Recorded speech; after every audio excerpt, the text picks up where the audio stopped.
Абактагы саясатчы Азимбек Бекназаров Россия Федерациясынын президенти Владимир Путинге кайрылуу жасады.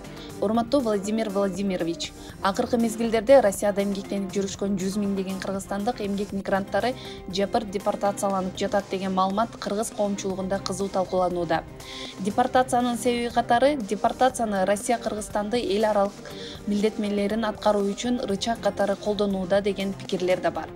Тарыхы бир кыргыз жана орус элинин бир туугандык, достук мамилеси жүздөгөн жылдар менен эсептелет. Ушул мезгил ичинде эки эл нечендеген даңазалуу, кайгылуу тарыхый окуяларды бир туугандай катар туруп, баштарынан бирге өткөрүштү. Башкасын айтпаганда да кыргыз эли 1924-жылы замандап Кыргызстан деген мамлекеттин анын чек ара аймактарын Россия менен биргеликте аныктаганын, 70 жыл эки эл Совет эли аталып, СССР деген эң күчтүү социалдык теңчилиги бар мамлекетти бирге куруп, бирге жашаганын кантип унутабыз. 1991-жылы эки эл өздөрүнүн эгемендүүлүгүн жарыялап, көз карандысыз мамлекеттерге да бир туугандарча биргеликте бөлүнгөнбүз. Ал тууралуу сиз ар дайым белгилеп жүргөндөй, СССРдин кыйрашына кейбеген адамдын жүрөгү жок, СССРди кайра курам деген адамдын мээси жок демекчи, жүрөгү да мээси да бар кыргыздар аз эмес. Анткени Москваны коргоп, танк алдында боюн таштаган, Дон дарыясын сүзүп өтүп, Дзотко төшүн тосуп курман болушкан Советтер Союзунун баатырлары Шопоков менен Төлөбердиевдин балдары, неберелери бүгүн Россияда чет элдик аталып жатса, жүрөгү мээси бар адамдар ар кандай ойго келет да. Формалдуу мамлекеттер аралык документтерде бекитилгенден башка орус-кыргыз элинин достугу, бир туугандыгы, өз ара катнаштары, мамилелери тарыхый салтка айланып келген. Анын тамыры мезгил-мезгили менен келип кете турган мамлекет башчыларынын, саясатчылардын жүргүзүшкөн саясаттарынан, кол коюшкан декларацияларынан 1000 эсе терең жана бекем.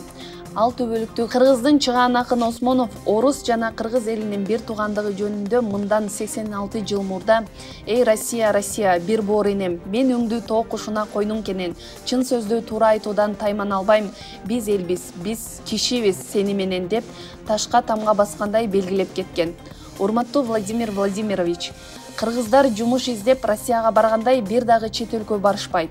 Себеби көпчүлүк кыргыздар дагы деле Россияны экинчи мекени катары эсептейт. Сизди биз акыркы мезгилде дүйнөнү ушунчалык тездик менен өзгөрүп жаткан глобализация саясатында бир популярдуу дүйнөнү көп полярдуу дүйнө кылып өзгөртүү саясатын жүргүзүп жаткан эки саясатчынын бирисиз деп эсептейбиз.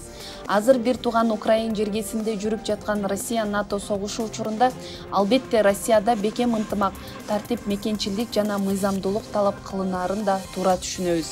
Эгерде Россияда эмгектенип жүрүшкөн кыргызстандыктардын жапыр депортацияга кабылышына акыркы Кыргызстандын бийлигинин эл аралык келишимдерге ылайык Россиянын алдында милдеттенмелерин так аткарбаганы чындап эле себеп болуп жатса, ага эмгекчил карапайым кыргызстандыктардын жалпы элдин эч бир күнөөсү тиешеси жок. Депортация жана башка саясий рычагдар жалпы элге зыяны тийбегендей, ким Россиянын мыйзамдарын бузса, эл аралык милдеттенмелерди аткарбаса, ошолорго адрестүү, конкреттүү колдонулушу керек деген мекенчил, укукчул жана мамлекетчил улуу саясатчы катары сизди туура түшүнөт деп ойлойбуз. Бирок ал рычагдардын кесепети эч качан карапайым орус, кыргыз элине тийбеши керек. Эгерде колдонулса, конкреттүү мамлекеттик чиновниктерге адрестүү колдонулушу эки элге тең пайдалуу болот. Азыр Москвада Совет доорундагы Кыргызстандын 70 жылдык элдин байлыгын талаптанып, элдин менчиги болгон жер, суу жана кен байлыктарды чет элдиктерге сатышып, сатпа деген элди атып, мамлекетти үй бүлөсү менен өз менчигинде башкаргысы келген мезгилинде Москваны аша секирип, Кыргызстанды Америкага, Швейцарияга айлантам дешкен кыргыздын Березовскийлери, Ходорковскийлери, Чубайстары жүрүшөт. Азыркы Россияда иштеп жүрүшкөн 100 миңдеген, мүмкүн миллиондогон кыргызстандыктар ошолордун жүргүзгөн либералдык саясатынан улам жумушсуз калышкан.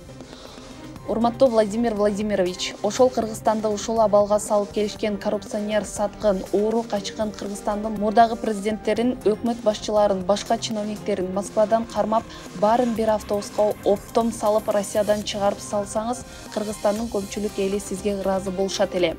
Сизди урматтап, мыйзамсыз камакта отурушкан кыргыз саясатчылары, кемпир-абадчылар Бекназаров, Кадыров, Акматов, Бузурманкулов, Шаменов жана башкалар.